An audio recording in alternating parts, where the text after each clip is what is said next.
Vi a otro ángel volar por en medio del cielo, que tenía el evangelio eterno para predicarlo a los que moran en la tierra, a toda nación, tribu, lengua y pueblo, diciendo en alta voz: temed a Dios y dadle honra, porque la hora de su juicio es venida, y adorar a aquel que ha hecho el cielo y la tierra, el mar y las fuentes de las aguas.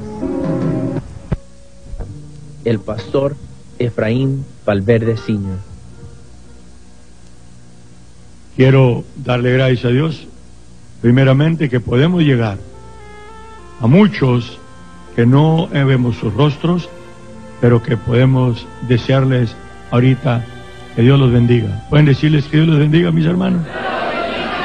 Yo le doy gracias a Dios porque estamos aquí reunidos, y antes de ocuparnos en esta escritura que de antemano ya he pedido a mis hermanos preparen, quiero dar la bendición que hemos dado en los últimos tiempos en el púlpito y también en los programas radiales que tenemos en el libro de Números 6, 24 y 25, que dice: con todo el corazón lo digo ahora para aquellos que estuvieron oyendo y que crean que Dios lo mandó y que ahí está a su lado y que se cumple, porque Dios lo dijo, se cumple. El Señor te bendiga y te guarde, haga resplandecer el Señor su rostro sobre ti y haya de ti misericordia. El Señor alce a ti su rostro y ponga en ti paz. Sea hecho así, si lo crees, en el nombre de Jesucristo el Señor. Ahora, aprovechar el tiempo breve que podemos estar con nuestro público invisible, yo le doy gracias a Dios por el público visible, por mis hermanos que están en estos momentos aquí, ya que hace momentos gritaron con muchas ganas aleluya. ¿Lo dice otra vez? ¿Pueden decir aleluya? Amén. En el capítulo 53 del profeta Isaías hay algo de lo que he hablado en otras ocasiones hace muchos años, o durante muchos años ya, y sentí en mi corazón volverlo a compartir, porque es algo que no deja de ser. Dice: ¿quién ha creído a nuestro anuncio? ¿Y sobre quién se ha manifestado el brazo del Señor? Y subirá cual renuevo delante de él, y como raíz de tierra seca. No hay parecer en él ni hermosura, verlo hemos, más sin atractivo para que lo deseemos. Y hasta ahí llego. Continúa enseguida del verso 3 hasta en lo que resta del capítulo. Los que lo quieran leer después lo pueden hacer. Sigue hablando el profeta Isaías de el sufrimiento, el ministerio y el sufrimiento del Señor. Creo que no tengo que hablar ahora como lo tuvo que hacer Pablo hace 1900 y más años, cuando habló a un mundo pagano. ¿Me digan? Habló a un mundo pagano que nunca habían oído de Dios, que nunca habían oído de la Biblia, que nunca habían oído del nombre del Señor Jesús, nunca habían oído del Evangelio. Eran paganismo, puedo decir así, puro paganismo. Y tuvieron, si ustedes se acuerdan, en el capítulo 17 del libro de los Hechos, Pablo se dirige a los atenienses. Eran paganos, eran idólatras. ¿Se acuerdan que tenían un nicho en cada esquina y en cada nicho un ídolo? Y por cierto que tiene parecido a lo que sabemos ahorita de un cristianismo, o más bien de un paganismo vestido con máscara de cristianismo, pero es paganismo adentro, porque no es cierto que donde quiera están los nichos y los ídolos, nomás cambiaron de nombre. Pues precisamente en el tiempo de los apóstoles el paganismo era puro paganismo, no estaba mezclado, no había conocimiento de Dios, y entonces hablaron en una forma en que fue diferente a lo que ahora, en la forma que ahora debemos de hablar. ¿Por qué? Porque he dicho que la iglesia es, aunque no es, pero siempre es. Es la misma, aunque no es la misma, pero es la misma. Amén. He mencionado así como el hombre ¿verdad? El hombre ya maduro, macizo, he señalado mi propia parte. Ahí está el retrato donde yo era un pequeñito de 3 meses, 4 meses, sentado en una tinita, me tenía mi madre, y yo miro el retrato y ese soy yo, aunque ya no soy, pero siempre soy. La iglesia empezó como la niña que empezó a crecer hace cerca de 2000 años, poco más de 1950 años. A estas fechas ya no es la misma, no es, porque para estas fechas es la mujer que ya está por tomar estado, ya está por entrar a las bodas, se va a casar. ¿O no estamos esperando las bodas del Cordero? Que por cierto es uno de los mensajes, de pasadita lo menciono, como otros más mensajes de error aniñados que se predican y se enseñan en unas bodas en el cielo con unas mesotas al estilo como si fueran las bodas de aquí. No ese es el tema, pero sí digo de paso que las bodas del Cordero es lo que es en realidad la boda en el matrimonio, en lo humano, la unión de un hombre y una mujer. Esa es la boda. Lo demás son nomás los lujos superficiales, pero la boda es la unión, y la unión del Señor con su pueblo. Esas son las bodas del Cordero. No son paquetes y mesas y regalos allá en el tercer cielo, cuando aquí esté la tribulación que inventó el futurismo y un montón de teorías después del rapto que también está inventado.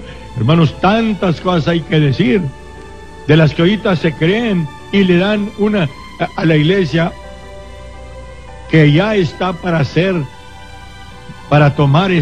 entrar en ese tiempo que se llama las bodas del Cordero.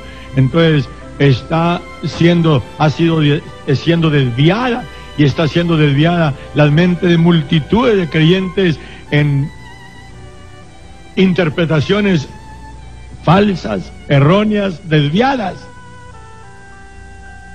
Dije, ese problema no era al principio, y mencioné que los apóstoles, especialmente Pablo, que trabajó entre los gentiles paganos, ¿fijaron?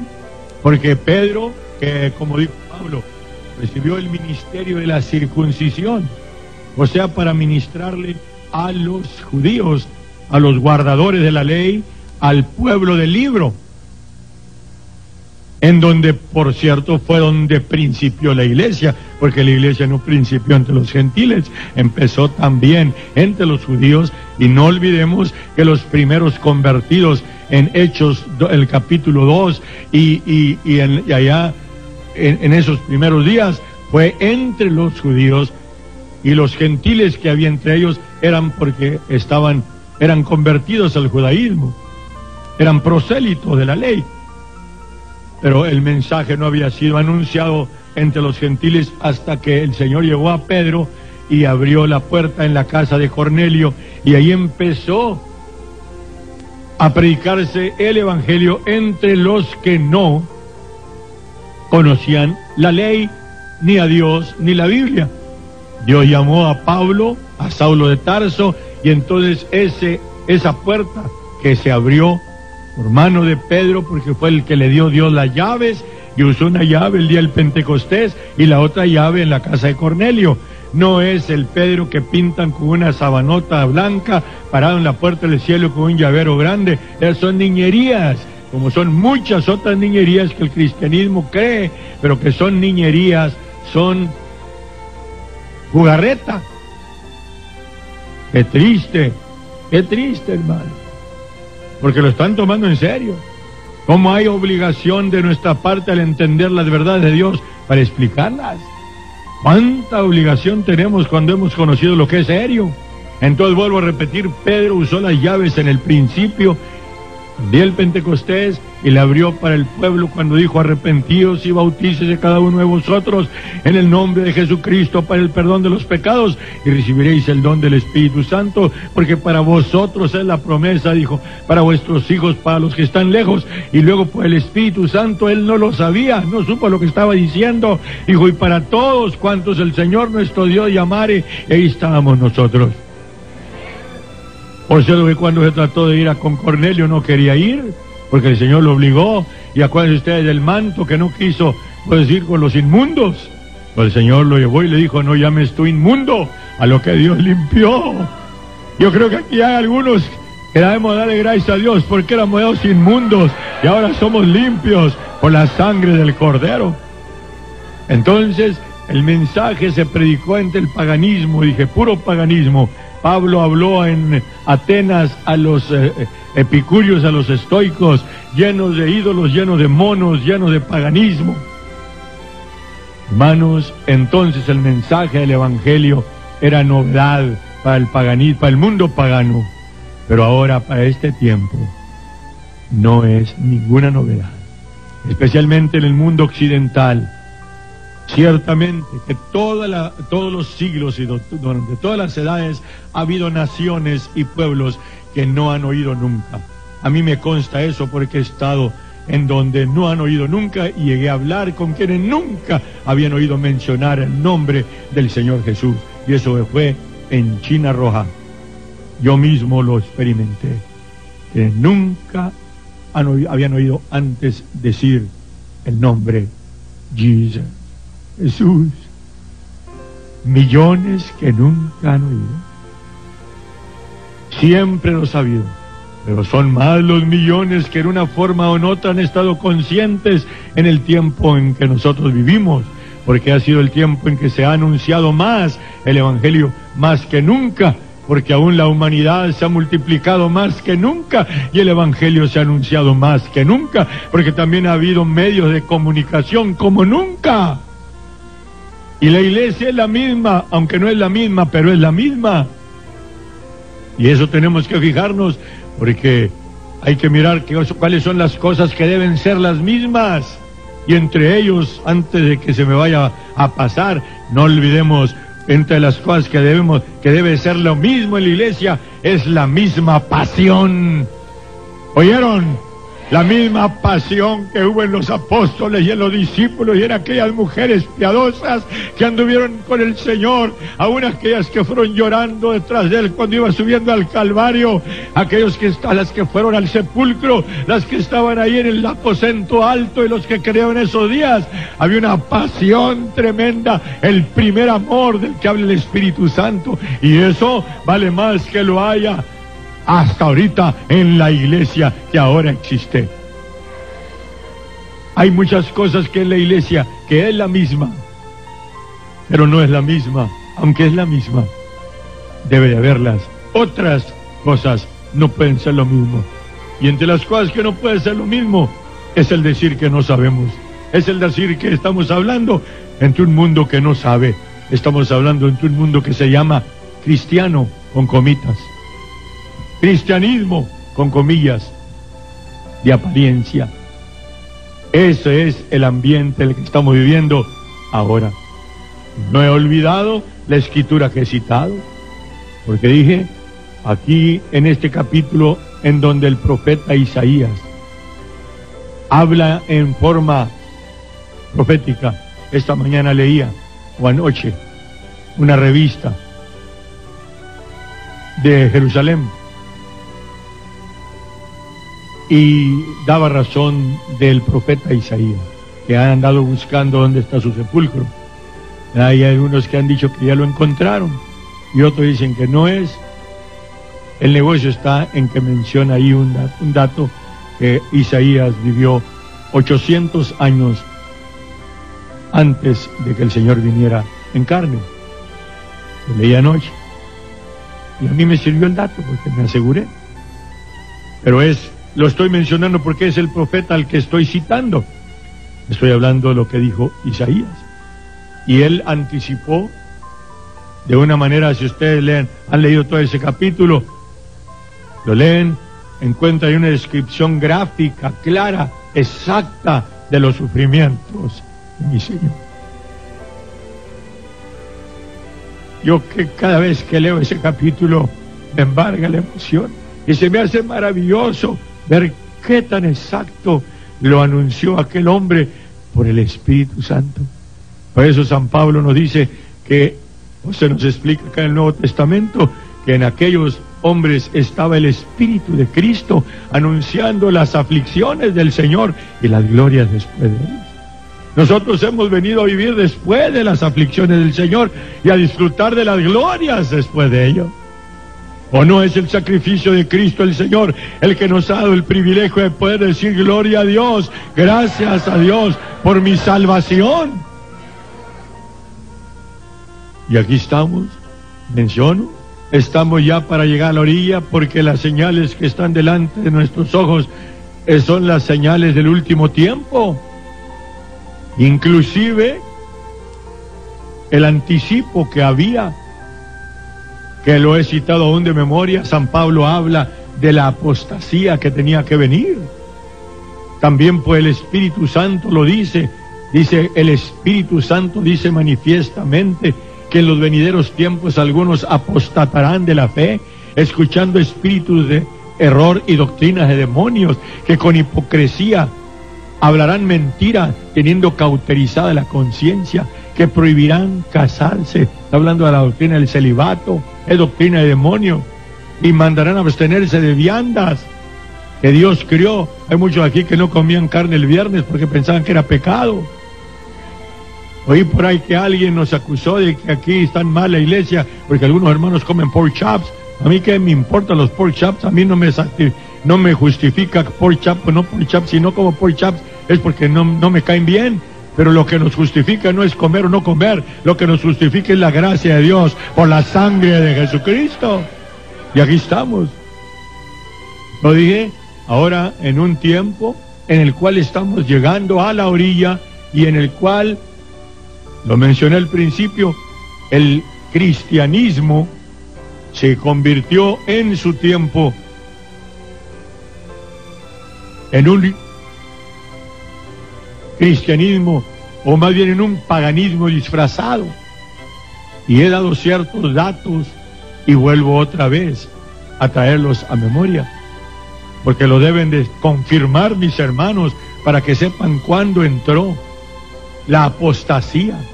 Decía de esta hermana de esta congregación que señalaba que su hija, estando en una escuela bíblica, lo digo para que me oigan los que me escuchaban en otras partes, estando esta joven, que es una de las jóvenes que le sirven al Señor en esta congregación, en una escuela bíblica, y ahí se le dijo que el creer en el bautismo en el nombre de Jesucristo, el creer que Dios es uno, se le dijo que es blasfemia. Diablo asqueroso, el blasfemo es él. ¿Por qué? Porque ha hecho de negar la realidad, porque en la palabra de Dios lo que encontramos una y otra y varias veces, que son miles y miles los que en el principio de la iglesia fueron bautizados ciertamente en el nombre del que es Padre y es Hijo y es Espíritu Santo, no tres personas ni tres nombres, porque Padre, Hijo y Espíritu Santo no son nombres, son funciones de Dios. Yo soy padre, soy hijo y soy esposo, pero no me llamo padre, ni hijo, ni esposo. Tengo mi nombre, me llamo Efraín Valverde y soy el viejo, porque son mi hijo y mi nieto se llaman igual. Dios es Padre. En el Espíritu infinito, eterno, Padre nuestro que estás en los cielos, se le describe como el Padre, no un viejito y luego un joven a un lado. Es el Hijo, porque el Hijo es la imagen del Dios invisible, el cuerpo visible, el único cuerpo de Dios. Y es Espíritu Santo, porque Dios es Espíritu y Dios es Santo. Y describe con ese título el poder, la manifestación de poder que ha dado Dios a su pueblo. Y de paso, no me aguanto las ganas de decir, y no de payasada, como ahorita son miles y miles los que se glorían de tener el Espíritu Santo y de hablar lenguas, que es la señal exterior de la manifestación del Espíritu Santo, pero viven peores que paganos. Por principio de cuentas, hablan lenguas y dicen que han nacido otra vez y que tienen el Espíritu Santo, y aborrecen a sus hermanos y andan adorando la imagen de la bestia, diciendo que nomás su grupito, su organización, chiquito o grande, es el único, y que los que no pertenecen a su iglesia están condenados. Ese no es el Espíritu Santo, el que tienen es otro espíritu, porque el que tiene el Espíritu Santo hace justicia y ama. Y ese es el poder de Dios. Y la señal, ¿cómo no la voy a aceptar si yo hablo, tengo el don de lenguas y hablo lenguas todos los días? Pero le he dicho también que el Señor ha dicho dijo, no dijo que por sus lenguas los conoceréis, las lenguas son señal para otra cosa, pero el Señor dijo por sus frutos. Eso es lo que cuenta. Y entonces mencionaba, se quitó, se negó aquellas verdades que fueron desde el principio, y el bautismo se cambió. No luego, pasaron 3 siglos. 3 siglos pasaron, y el bautismo se cambió en 3 títulos. Dios es uno. El corazón de la Biblia hebrea, que es el corazón de toda la Biblia, es, oye, Israel, el Señor nuestro Dios, el Señor uno es. Y lo decimos hasta en hebreo para que nos la crean. Shema Israel, Adonai Eloheinu, Adonai Ehad. Dios es uno. Nunca ha dejado de ser uno. Por cierto que estamos claros, miren, muy amados, ahora somos hijos de Dios. Y aún no se ha manifestado lo que hemos de ser. Pero sabemos que cuando Él, ¿quién? Dios, está hablando de Dios, no está hablando del Hijo, de la segunda persona, del muchacho que mandó el viejito. No, está hablando de Dios. Ahora somos hijos de Dios. Sabemos que cuando Él, Dios, se manifestare, ¿y a quién estamos esperando que se manifieste? ¿No es nuestro Señor Jesucristo? Él es Dios. Es la imagen visible, es el cuerpo visible del Dios invisible, espíritu. No son 2 dioses, Dios es en espíritu y tiene su cuerpo, es que es el que vamos a ver, porque nadie puede ver a Dios en su espíritu. Dice, cuando Él apareciere, seremos semejantes a Él, porque le veremos como Él es, y cualquiera que tiene esta esperanza en Él, se purifica como Él es limpio. 5 veces dice Él, para que no estén creyendo en ellos. Pero hay un mundo de millones y millones y millones que han sido llevados el engaño de dividir a Dios, pero eso empezó también, dije, allá en los primeros siglos. Y traigo a memoria el famoso concilio de Nicea en el año 325 de nuestra era, cuando por instrumentalidad de un emperador que quiso ganarse la gracia de las multitudes del cristianismo entonces, porque no pudieron destruirlo, y entonces quiso otra vez, o quiso ganarse al cristianismo para que estuviera a su lado, y dijo que él aceptaba el cristianismo y cesaron las persecuciones, y entonces hasta su madre también se hizo cristiana, y él dijo que había tenido una visión, que con la cruz vencía, y un montón de cosas. El negocio es que él fue el que convocó a los que eran ya para entonces los reverendos, porque cesaron las persecuciones el año 311, y en cosa de 14 años se corrompió la iglesia. Y el cristianismo, que estaba purificándose por medio de la persecución, cesaron las persecuciones, como ahorita también. Como no hay persecución, hay guajolotes y zancochados por donde quiera, que dicen que son cristianos, que aún han nacido otra vez. Ya dije que tienen el Espíritu Santo y que aún son bautizados en el bautismo verdadero, y traen la Biblia y predican muy bonito y tienen hasta dones y todo hacen, pero están fingiendo, porque no andan de veras. ¿Por qué? Porque no hay persecución. Ha sido la ruina más grande para el cristianismo, pasársela suave, como también para Israel en todas las edades. Y entonces sucedió antes y sucedió entonces y está sucediendo ahorita, que de paso, no olviden que viene persecución, y muchos de los cristianos que ahorita no lo creen, la van a creer cuando llegue, y entonces algunos se van a regresar de su descuido, pero muchos ya no van a poderla hacer, porque cansaron a Dios con el tener en poco al Señor, viviendo una vida zancochada, una vida a medias. Ahorita, ministerios guajolotes que nomás presentan un frente y por atrás son otra, y así enseñan también a multitudes, especialmente en un mensaje que yo he llamado el Evangelio Americano, que es de lo cual voy a seguir hablando. Digan, entonces las persecuciones cesaron, se corrompió el cristianismo, los templos paganos se convirtieron en templos cristianos, bajaron a Diana y subieron a la Virgen María, y bajaron a Adonis o a Júpiter y subieron a San Pedro, y nomás vistieron la mona con otro vestido que llamado cristianismo, pero es el mismo paganismo que el diablo se ha preocupado porque no se termine. Ahora, estamos llegando a este tiempo. He hecho mención del mensaje de Isaías. como raíz de tierra seca. Voy a continuar con el tema. Invito a quienes me estuvieran escuchando en diferentes formas, o especialmente por las ondas del radio, para que estén pendientes, porque enseguida, en la siguiente ocasión, continuemos con el mismo tema, dando razón precisamente del ambiente de falsedad en el que estamos viviendo, que es algo que tiene una historia tremenda, pero que conviene ahorita. Es el tiempo en que la iglesia pronto tendrá esta recogida y que vienen días tremendos de aflicción y de persecución, en que los verdaderos cristianos deben saber en dónde estamos parados. Mi deseo es, una vez más, que Dios bendiga al público que nos está oyendo. La gracia del Señor sea con todos. ¿Puede decirles que Dios les bendiga?